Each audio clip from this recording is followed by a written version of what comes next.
It's not Clark. My name is Kara. Mark me down as scared and horny.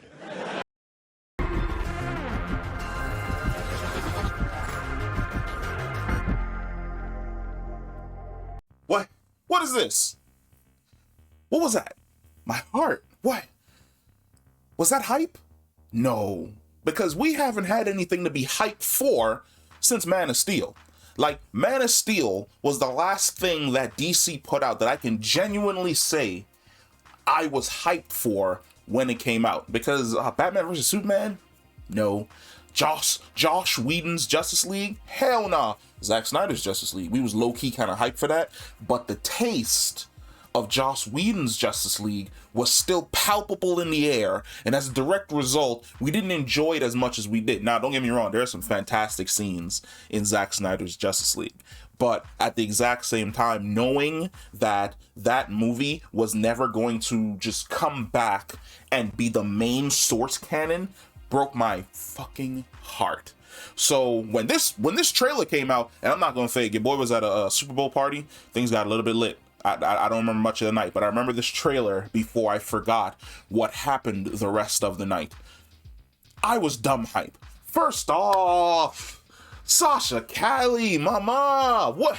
Oh my God. Like, if she becomes my Supergirl going forward, I would 100% be absolutely fucking happy. Because I love the fact that they decided to keep the aesthetic of Henry Cavill's Superman in regards to her suit. Now, we talked about this in another video a long time ago about both the design for the suit and how hype I was for Sasha Calle, because she was super hype online about essentially being the, at the time, Snyderverse Supergirl. But she looks absolutely fucking fantastic. I love the fact that they're pulling elements from Flashpoint, the comic books, but her character in particular looks a lot like Superman's daughter from the Injustice universe, which is 100% fine, because she fits, or should I say, that version of Supergirl fits Henry Cavill's version of Superman. So it's going to be interesting going forward to see whether or not they're going to keep the aesthetic super close, like the Man of Steel aesthetic that Henry Cavill essentially had is going to be the design for whoever the new Superman is when they arrive. I would really hate it if they kind of went back to like the cloth, but like the really nice form-fitting cloth.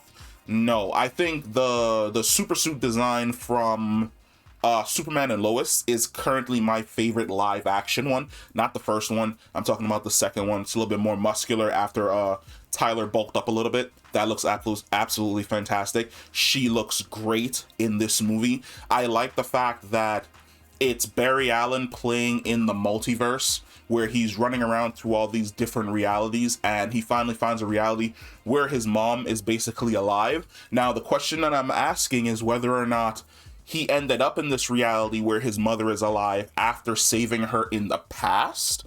Is that essentially what's going to lead to this current situation? Or does he run into the past to visit her and see her every once in a while, and then he accidentally jumps over into another universe where his mother is essentially alive and the reason for everything basically collapsing all around them? Because there's an interesting line that he basically says, where he says that there aren't any metahumans in this universe. Now, don't get me wrong, yes, but at the exact same time, why? Because if Tim Burton's Batman is basically in this universe, there were metahumans, or people that would be dubbed as metahumans, in the Tim Burton universe. So what exactly was the mess up that happened in the past? Like, there's going back to save his mother. How does that affect places like Atlantis? Oh, but it did. Break the sound barrier and there's a sonic boom. You broke the time barrier, Flash. Time boom. Ripples of distortion radiated out through that point of impact, shifting everything just a tiny bit, but enough. Enough for events to happen slightly differently. How does that affect places like Themyscira? The gods definitely existed. Like, is everything basically gone and it's a hellscape? And the reason why it's about to be a hellscape is because there's no one basically there to stop the Kryptonians, because we know that they captured Supergirl when she arrived on Earth. Same way that they captured Superman in the comic books, and she's basically been a prisoner this entire time. Yo, there's a level of just like horror written in there. The idea of like, as long as you're out in the sun, you have like all of these powers, right? And in order to basically curtail you, which now that I think about it, Superman and Lois actually did this with Tal-Rho, where he lands in this country and they see that he has powers, so they trap him underground and abuse him and experiment on him, which is basically what the government decided to do to her. So she definitely exists. My question is, does no one else exist? Or when the Kryptonians arrived, they basically wiped out all of these other pockets of beings on the planet that they know could have threatened them in some way, shape, or form. I'm super happy to see Michael Shannon back as General Zod. I thought that he was great in Man of Steel. He was powerful, imposing. His range was really, really great. Like, he was a terrifying force when he was there. You were scared of what his next move was essentially going to be. It's great seeing him back again, not as Doomsday, thank you God. And it seems as though he knows exactly who Supergirl is, because he was extremely close to Jor-El and the entire House of El family. So it's going to be interesting to see what exactly his beef with the Flash is, because it seems as though there's a level of contention between the Flash and Zod, but at the exact same time we got a shot of those boots. There's somebody else in there, baby, and we don't know who exactly it is, but it's another speedster, and I can only assume that it is Reverse Flash, and I'm hoping it's an actual Reverse Flash, like they casted someone that is not Ezra Miller. Like, I don't want the Reverse Flash to be played by Ezra Miller. I want the Reverse Flash to be played by an actual other actor. I would like Anthony Starr, my man Homelander. I might not get Anthony Starr, my man Homelander, but at the exact same time, I would love to see another actor essentially play Reverse Flash, because we see that great shot where both the boots line up and they both shoot off from each other. Absolutely fucking fantastic. It'll also be super interesting if this is his first, well, it would be from our perspective, but maybe not from his perspective, the first time where he runs into Reverse Flash or something along those lines. I know that we're supposed to get a meeting with Grant Gustin in the movie where it's going to be the reverse of basically what happened on the show, where he's going to go to Grant Gustin to ask him questions basically about the multiverse and how certain things work, and then he's going to just rock it off to do what Flashes do best, or should I say to do what Barry Allen Flashes do best, and just completely make a muck of things in his reality. But oh my god, last but not least, my man Michael Keaton, why are you still looking so good as Batman? Like, there's that man, he has to be over 65. How old is Michael Keaton? Michael Keaton has to be over, where's my phone? I don't even know where my phone is so that I can go, oh, wait, hold on.